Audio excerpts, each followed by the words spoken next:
and no one moves a limb, a muscle, when Camilla passes. And that was because they were angry with Camilla. They were furious. And not only that, Kate and William were angry too. And that anger, of course, Harry was angry, that anger went right through that small part of the congregation. Prince William did not raise his voice. He did not accuse anyone or demand an explanation. Instead, he placed a small recording device on the table before King Charles, Catherine, Princess Anne, and the rest of the assembled family. Then he pressed play. Within seconds, Queen Camilla's voice filled the room, speaking privately to palace staff about Catherine, William's future authority, and how the household should respond when the crown eventually passed to the next generation. Before we go deeper into what this really means for the royal family, make sure to subscribe so you don't miss a single update. The closed door changed everything. William had summoned every senior working royal to Windsor Castle, the monarch's residence for family life and official duty, and ordered that no press officers, private secretaries, or household aides be present. Charles believed they were gathering to discuss future responsibilities. Camilla expected an administrative meeting. Catherine noticed the sealed folder beneath her husband's hand and the device beside it. William pressed play again.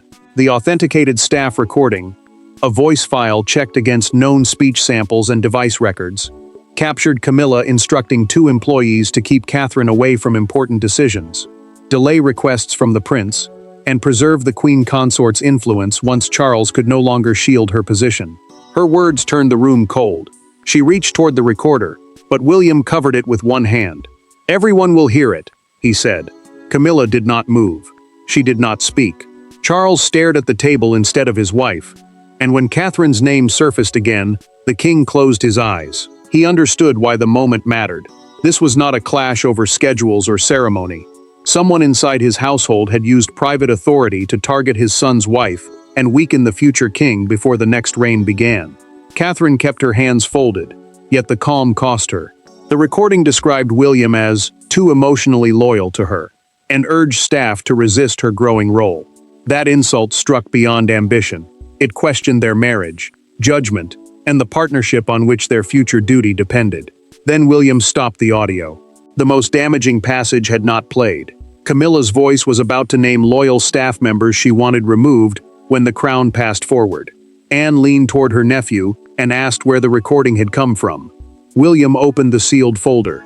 The device, he said, was only one piece of evidence. As Camilla realized that the meeting was never called to question her, but to expose her, every person at the table began calculating what the recording could cost them, damage the monarchy itself forever, and who might fall with her. The recording wounded everyone differently. For William, it confirmed that the threat had entered his father's household. For Catherine, it transformed years of cold gestures into evidence of deliberate hostility. For Charles, it placed loyalty to his wife against his responsibility to the crown. And for Camilla, the voices around the table were no longer those of relatives. They were witnesses, people now staring at her as though they had never truly known her. William felt no triumph. The danger before him was not embarrassment, but sabotage inside the machinery that would one day support his reign. Catherine's future position depended on trust between royal households, the separate teams that manage each senior family member's duties and communication. If those teams were turned against her now, the damage could weaken both of them before the crown ever passed into his hands. Catherine heard Camilla mock her careful approach to royal life and urged staff to keep important correspondence away from her. The Princess of Wales, a title given to the wife of the heir to the throne, did not cry or look away. She folded her hands until her fingers tightened, then met the older woman's eyes. Years of restraint had protected Charles from another family war. Now that restraint felt dangerously close to surrender, Charles suffered in silence. He remembered defending his wife when others doubted her, believing loyalty would help heal wounds. Yet the recording suggested she had used that protection to build a private circle of influence. The king removed his reading glasses, but his gaze remained fixed on the sealed folder. Love had once been his reason for standing beside her. Duty was now demanding that he question everything. Anne watched Edward and Sophie more closely than anyone else. Neither looked shocked by every detail. Their guarded expressions carried recognition, and the Princess Royal understood that the division had begun before that night. Sophie finally admitted that two members of her team had received strange instructions to avoid direct contact with Catherine's office. The trusted confidant had dismissed them as confusion. Hearing Camilla's voice changed that judgment completely. Camilla turned toward Charles and asked him to stop the meeting. Her plea came softly, almost privately, as though the others had disappeared. He set his glasses beside the folder and told her he needed to hear everything. William then revealed how the staff conversation had been preserved. One employee had recorded it after receiving a direct order involving Catherine's next royal responsibility.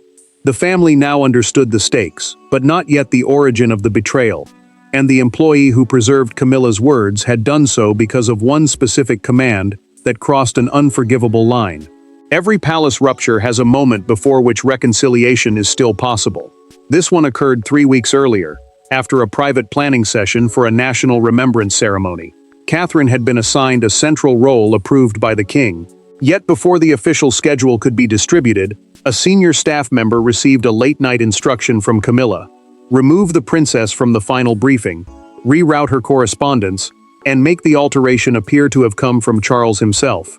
Charles approved the decision during the Windsor Remembrance Planning meeting, a private session used to assign duties for a national ceremony honoring those lost in service. Catherine would deliver the family's principal address beside William, a responsibility that signaled trust in the future queen. Camilla understood the meaning.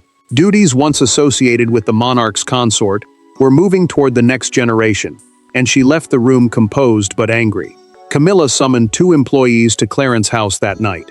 The queen consort told them Catherine had become too central and needed to remember that her influence remained conditional. Margaret Ellis, a longtime household administrator, listened in disbelief as she was ordered to alter the briefing papers, reroute correspondence, and leave the princess unprepared before one of her most important appearances. Margaret felt the line being crossed. She activated the recording function on her work device when Camilla instructed her to hide Catherine's letters and falsely claimed that the changes came from the king's private office, the team responsible for carrying out Charles's official instructions. The employee knew a scheduling dispute could be corrected. A forged command carrying the monarch's authority could poison trust across the family. Camilla continued speaking. She described a wider strategy to delay William's requests, identify staff loyal to Catherine, and keep control over charitable and ceremonial appointments. Margaret heard enough to understand that this was not anger from one difficult evening. It was a plan. Margaret did not approach William first. She carried the recorded conversation to Sophie, believing the trusted confidant could judge whether the words showed frustration or an organized campaign. Sophie listened alone in a small sitting room. When Camilla's voice mentioned using Charles's name without his knowledge, she stopped the audio, removed her headphones, and locked the door. Sophie passed the device to Anne through a handover. The Princess Royal checked staff movements, compared schedules, and confirmed the meeting had occurred before arranging for the evidence to reach William outside ordinary palace channels. By the time William received the device, 3 senior royals already knew the truth, and when he returned to the family meeting, he was prepared not merely to expose Camilla's words, but to confront the woman behind them. William waited until the final sentence had played before looking at Camilla. Her own voice had accused Catherine of ambition, dismissed the prince's judgment, and instructed staff to misuse the king's authority. Still, she refused to apologize. She leaned forward, accused the household of spying on her, and demanded that the recording be destroyed. That was when the future king pushed back his chair, stood across from her, and asked the question no one else had dared to speak. William demanded one answer. Had Camilla ordered staff to mislead Catherine and act in Charles's name? The prince refused to discuss motives until she admitted what she had done. Those instructions mattered because the king's private office, the team that communicates and carries out his official wishes, depended on absolute trust. Once that authority was copied or misused, every royal command could be doubted. Camilla called the recording incomplete. She insisted her private comments had been taken out of context and claimed she was preventing confusion while responsibilities shifted toward the next generation. William answered without shouting. Confusion did not require forged instructions. It did not require hidden letters. His control began to crack only when he said Catherine had been placed in danger of public humiliation before the country. Camilla turned on Catherine. She accused the princess of encouraging the confrontation and using William's anger to strengthen her position. Catherine met the attack quietly. She had not heard the recorded conversation until that evening, she said, and she had never asked her husband to expose it. Her silence had protected the family for years. It should never have been mistaken for weakness. Camilla rose and told William he had no authority to interrogate the king's wife. The queen consort, a title held by the monarch's spouse without granting equal ruling power, expected the words to end the challenge. Instead, he stepped closer, placed the altered briefing papers beside the recorder, and said he was speaking as the man whose family she had attempted to undermine. Anne broke the deadlock. She produced a documented technical report showing that the false instructions came from a device assigned to Camilla's private office. The Princess Royal explained that timestamps, staff access records, and message routing all matched Margaret's account. Hostile employees had not invented the order. Charles finally looked at his wife. Had she knowingly used his name? Camilla hesitated, then admitted she believed he would support the decision afterward. The king stood and announced that before dawn he would decide who retained access to royal decision-making. The confrontation had destroyed Camilla's denials, but power now rested with Charles, and he had to choose between the woman beside him and the institution he inherited. After the family left the room, Charles remained behind with the recording, the altered papers, and the woman he had defended for decades. There were no advisors to guide him and no courtiers to absorb the blame. Camilla asked him to remember everything they had survived together. He did. But when the king looked down at the instruction carrying his forged authority, the past could no longer protect her from what she had done in the present. Charles held the decisive power. William could expose the conduct, but only the monarch could remove Camilla's access to staff, correspondence, and internal planning. The royal household meant the people and offices that carried out the sovereign's work, and every order depended on confidence that the king had truly authorized it. If Charles ignored the breach, his own name would become easy to misuse.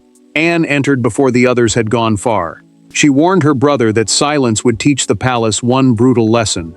Using the sovereign's authority without permission carried no consequence when the offender stood close enough to the throne. Charles heard the warning. He also heard the pain beneath it, because the princess knew his decision could wound him while protecting everything he represented. Camilla pleaded with him alone. She admitted that Catherine's growing role had frightened her. Every new responsibility given to the younger woman felt like proof that her own place was fading. Charles said he understood fear, but not what she had done with it. Love did not permit either of them to injure William's family or manipulate the crown. Charles read Margaret Ellis's signed statement twice. A signed statement was a written account confirmed by the person giving it, and this one described the order clearly. On the second reading, his hand trembled. He set the pages down and remained silent while Camilla watched the last hope leave his expression. William met his father privately and offered a narrow path. Remove Camilla from succession planning, place her staff under independent supervision, and require a direct apology to Catherine. Anne urged a harder response. Suspend the queen consort's authority over all joint household operations until trust had been rebuilt. Charles chose before midnight. He signed a directive revoking Camilla's right to issue instructions in his name and transferring every future plan involving William and Catherine to a separate office. The order took effect immediately, though she would not understand its full force until morning. The signature took only seconds, yet by dawn it had changed the hierarchy of the palace, and Camilla was about to experience the punishment not as words on paper, but as a door that would no longer open. At 9 the next morning, Camilla approached the private briefing room, as she had hundreds of times before. A security officer stepped into her path. He did not touch her, and he did not explain more than necessary. Her name had been removed from the meeting list by order of the king. Behind the closed doors, Charles, William, Catherine, Anne, Edward, and Sophie began discussing the monarchy's future without her for the first time. Camilla demanded to speak to Charles. The officer repeated the instruction, and the queen consort finally understood that the signed directive had taken effect. It removed her from succession planning, shared staffing decisions, confidential correspondence involving the Wales household, and supervision of employees serving the sovereign. Succession planning meant preparing the duties and structure needed when the crown passed to the next monarch. She still held her title, but the influence behind it had vanished. Anne backed the decision, while Edward and Sophie confirmed that separate offices were necessary to prevent another chain of command. Camilla saw Charles through the partly open doorway.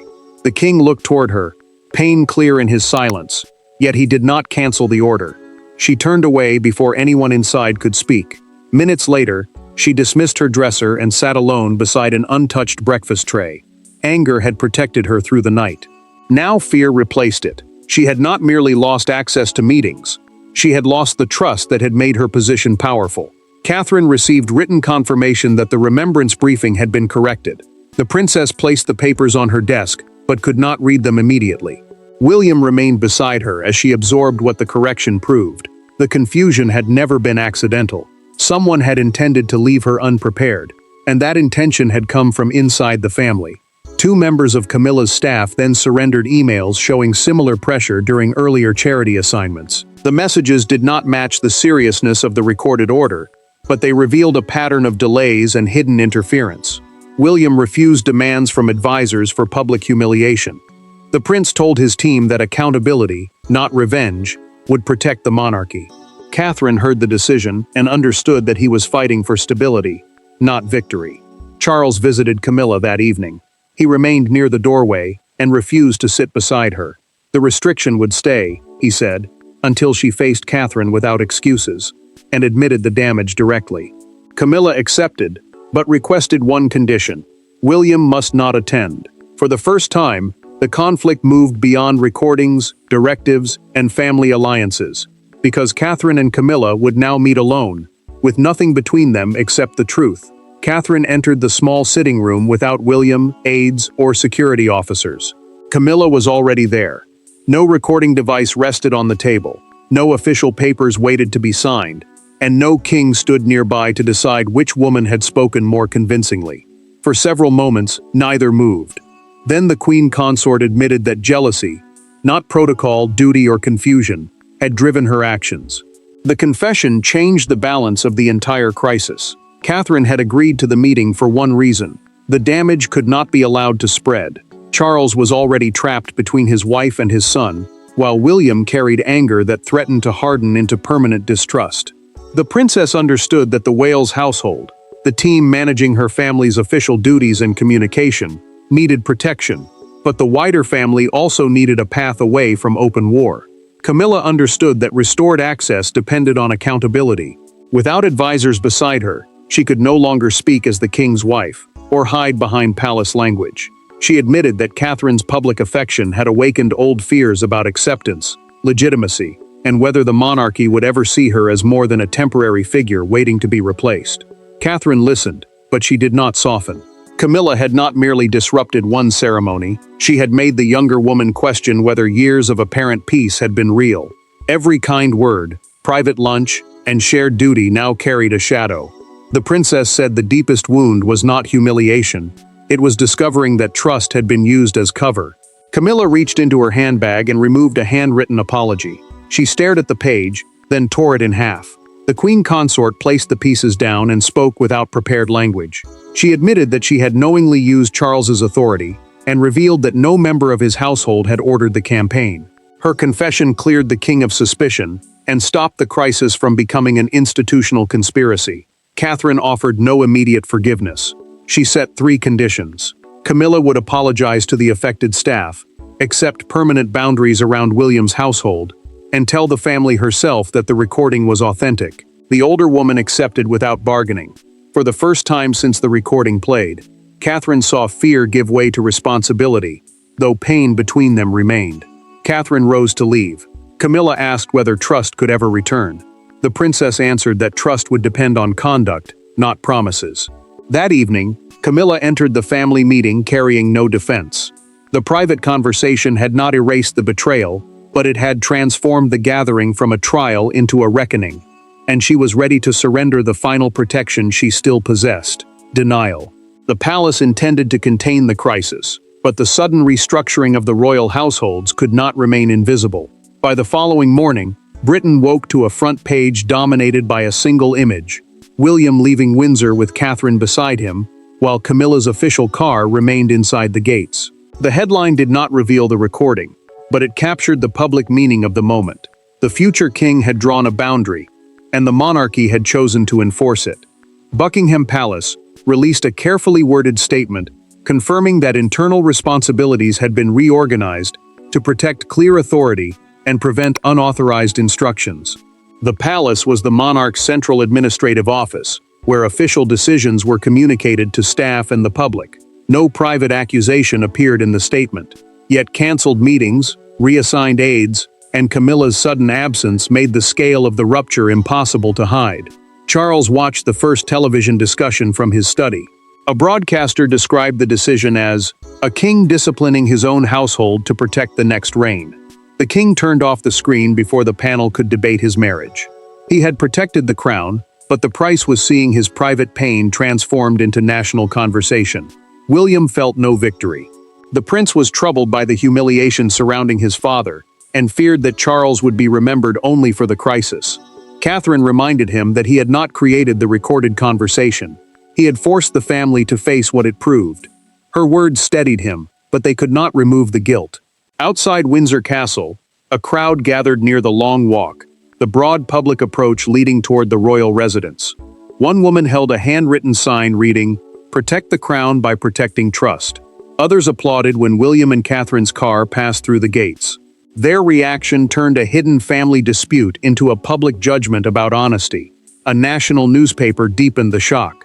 Its front page showed an empty chair at a royal planning table beneath the headline, "The Voice Behind the Closed Door." Palace staff issued no denial that a private recording existed. Experienced correspondents understood the silence. The internal evidence had been decisive. Camilla watched the crowd footage alone. She did not strike back. Instead, the Queen Consort asked her private secretary to arrange meetings with Margaret and the other employees harmed by her orders. For her, apology was no longer a strategy for survival. It was the only path remaining. The world had delivered its reaction, but public opinion could not settle a private betrayal. The final verdict had to come from the family, gathered again around the table, where the recording first shattered their trust. When Camilla returned to the Windsor room, no recording was played. No evidence needed to be repeated. She stood before Charles, William, Catherine, Anne, Edward, and Sophie, and confirmed that the voice was hers, the instructions were deliberate, and the king had never authorized them. She apologized to the family, then to the staff members whose loyalty she had attempted to manipulate. The confession did not restore what had been lost, but it finally ended the battle over what was true. Camilla acknowledged her fear. She had watched Catherine's responsibilities grow and feared her influence was disappearing. That fear led her to misuse Charles's name and interfere with the Wales household, the office managing William and his family's official work. Her admission removed the last doubt. The campaign had been personal, deliberate, and unauthorized. Charles answered with a decision that would not change. Camilla could continue public duties, but she would never again control staffing, succession planning, or communication involving William's team. Succession planning meant preparing the roles needed when the crown passed to the next monarch. The king admitted the punishment caused him pain, yet protecting trust had to come before shielding anyone he loved. William spoke without anger. He had not exposed the recorded conversation to defeat Camilla. Silence, he said, would have made him part of an attack on Catherine and the future monarchy. The prince looked toward his wife. She understood that he had acted for protection, not power. Camilla approached Margaret Ellis and apologized without asking for secrecy or forgiveness. The administrator accepted the acknowledgement, but warned that trust would return only through consistent conduct. Catherine refused to demand further punishment. Her choice was not absolution, it was a boundary, and the Queen Consort's future would be judged by whether she respected it. Anne supported the settlement because it protected the institution without pretending the betrayal had never happened. Sophie and Edward agreed to oversee a system preventing anonymous or falsely attributed royal instructions. The trusted confidant and the Duke understood that rules could not heal the family, but they could stop the same wound from returning. Charles remained beside Camilla, though he did not restore her former influence. William left with Catherine knowing his father had chosen responsibility. The princess emerged not as a rival who had defeated another woman, but as a future queen who refused intimidation. The recording began as a weapon hidden behind palace doors. It ended as the moment the royal family chose truth over convenience, boundaries over appearances, and trust over silence. Thanks for watching. Please don't forget to like and subscribe, and we will see you in next one.